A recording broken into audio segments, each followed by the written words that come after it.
Hello everyone, welcome back to my channel sWorld, where I post the videos about tech related stuffs, job opportunities, internship opportunities and free courses. So if you are new here, don't forget to hit the subscribe button and follow my social media handles. So if you face any issues, you can mail to the support team. Here is the mail: campuscommune@tcs.com. So when you're mailing them, this is the format you need to do. Otherwise, they won't consider your queries. So in the subject, you need to write in this format. This is the example.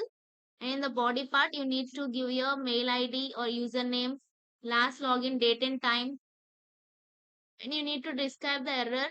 Please attach error screenshot in the mail. Also provide the full question name if applicable. Please mention the troubleshooting measures undertaken. So now let's see some of the FAQs, general instruction and best practices you need to follow during the exam.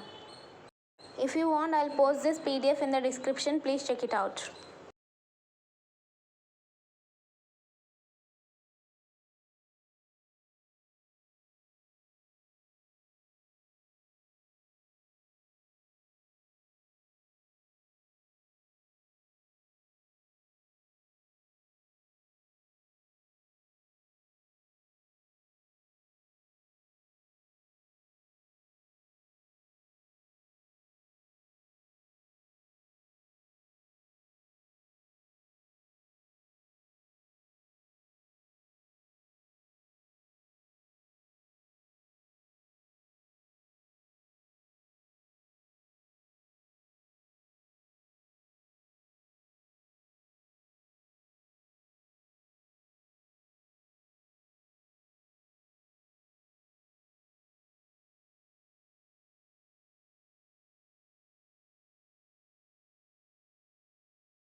If you found this video helpful, please like and share with your friends. Bye bye.